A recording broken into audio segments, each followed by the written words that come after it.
ഒരു കഥ പറഞ്ഞു. റഷ്യൻ സാഹിത്യ പ്രതിഭയായ ആന്റൺ ചെക്കോവ് എഴുതിയ അതിമനോഹരവും തത്വശാസ്ത്രപരവുമായ ഒരു ചെറുകഥയാണ് ദി വെറ്റ്. കഥ ഇപ്രകാരമാണ്. ഒരു ശീതകാല രാത്രിയിൽ നടക്കുന്ന ഒരു പാർട്ടിയിൽ വെച്ച് ഒരു ബാങ്കറും ഒരു യുവാവായ വക്കീലും തമ്മിൽ തർക്കത്തിൽ ഏർപ്പെടുന്നതോടെയാണ് കഥ ആരംഭിക്കുന്നത്. വധശിക്ഷയാണോ അതോ ജീവപര്യന്തം തടവ് ശിക്ഷയാണോ കൂടുതൽ നല്ലത് എന്നതായിരുന്നു തർക്കവിഷയം. വധശിക്ഷയാണ് കൂടുതൽ നല്ലത്, കാരണം അത് പെട്ടെന്ന് കഴിയും. ജീവപര്യന്തം മനുഷ്യനെ സാവധാനം കൊന്നുകൊണ്ടിരിക്കുകയാണെന്ന് ബാങ്കർ വാദിച്ചു. എന്നാൽ എങ്ങനെയെങ്കിലും ജീവിച്ചിരിക്കുന്നത് ഒട്ടും ജീവനില്ലാത്തതിനേക്കാൾ നല്ലതാണ് എന്ന് പറഞ്ഞുകൊണ്ട് വക്കീൽ ജീവപര്യന്തം തടവിനെ അനുകൂലിച്ചു. തർക്കം മൂത്തപ്പോൾ അവർക്കിടയിൽ ഒരു പന്തയമുണ്ടായി.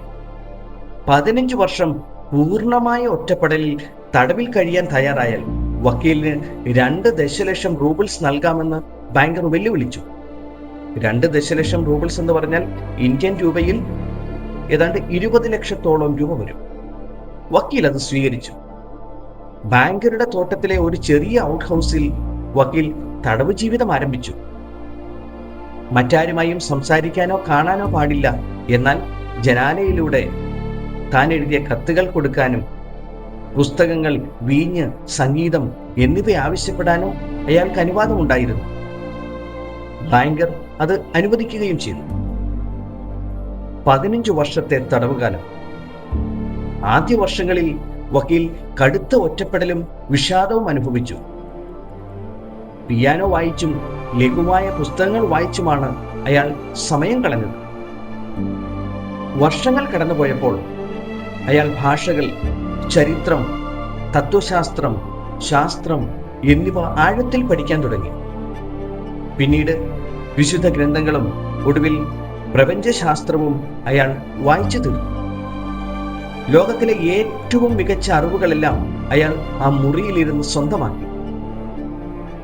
അവസാന നിമിഷം, ഏതാണ്ട് 15 വർഷത്തെ കാലാവധി അവസാനിക്കാൻ വെറും ഒരു രാത്രി മാത്രം ബാക്കി നിൽക്കെ ബാങ്കർ കടുത്ത പ്രതിസന്ധിയിലായി. വർഷങ്ങൾക്കിപ്പുറം അയാൾ പാപ്പരായി മാറിയിരുന്നു. ഇപ്പോൾ വക്കീലിന് പന്തയത്തുക നൽകിയാൽ ബാങ്കർ പൂർണ്ണമായും തകരും. അതുകൊണ്ട് വക്കീലിനെ ഉറക്കത്തിൽ ശ്വാസം മുട്ടിച്ചു കൊല്ലാൻ ബാങ്കർ ആ തടവ് മുറിയിൽ ഒളിച്ചു കിടക്കുന്നു. എന്നാൽ അവിടെ കണ്ട കാഴ്ച അയാളെ അത്ഭുതപ്പെടുത്തി. ബാങ്കർ എല്ലും പോലുമായി ഒരു വൃദ്ധനെ പോലെ മേശപ്പുറത്ത് തലവെച്ചുറങ്ങുകയായിരുന്നു. അയാളുടെ മുമ്പിൽ ഒരു കത്തുണ്ടായിരുന്നു. ബാങ്കർ ആ കത്തെടുത്ത് വായിക്കാൻ തുടങ്ങി. ആ കത്തിൽ വക്കീൽ എഴുതിയിരുന്നത് ഇതായിരുന്നു: പണം, ആരോഗ്യം, ഭൗതിക സുഖങ്ങൾ, ലൗകിക ജ്ഞാനം എന്നിവയെല്ലാം വെറും മിഥ്യയാണെന്ന് ഈ 15 വർഷത്തെ വായനയിലൂടെയും ചിന്തയിലൂടെയും ഞാൻ മനസ്സിലാക്കി. മരണത്തോടെ ഇതെല്ലാം ഇല്ലാതാകും. അതുകൊണ്ട് ഭൗതിക സുഖങ്ങളോടുള്ള മനുഷ്യന്റെ ആർത്തിയെ ഞാൻ വെറുക്കുന്നു. നിങ്ങളുടെ 2 ദശലക്ഷം റൂബിൾസിനോട് എനിക്കിപ്പോൾ യാതൊരു താല്പര്യവുമില്ല. അത് തെളിയിക്കാനായി പന്തയ കാലാവധി തീരാൻ 5 മണിക്കൂർ ബാക്കി നിൽക്കെ ഞാൻ ഈ മുറിയിൽ നിന്ന് സ്വയം ഇറങ്ങിപ്പോകുന്നു. കത്ത് വായിച്ച ബാങ്കർ കടുത്ത കുറ്റബോധത്തോടെ കരയുകയും ഉറങ്ങിക്കിടന്ന ആ മനുഷ്യന്റെ തലയിൽ ചുംബിക്കുകയും ചെയ്തു. പിറ്റേന്ന് രാവിലെ കാവൽക്കാർ വക്കീൽ ജനാല വഴി രക്ഷപ്പെട്ട വിവരം ബാങ്കറിനെ അറിയിച്ചു.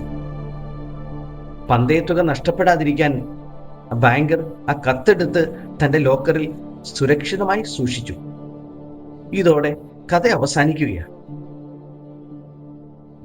ഇതിൽ നിന്നും നമുക്കൊരു കാര്യം മനസ്സിലാക്കാം: ലൗകിക സുഖങ്ങളും പണവും പ്രശസ്തിയും ശാശ്വതമല്ല. നമ്മുടെ ആന്തരികമായ സമാധാനവും ആത്മീയമായ അറിവുമാണ് ജീവിതത്തിന്റെ യഥാർത്ഥ മൂല്യം.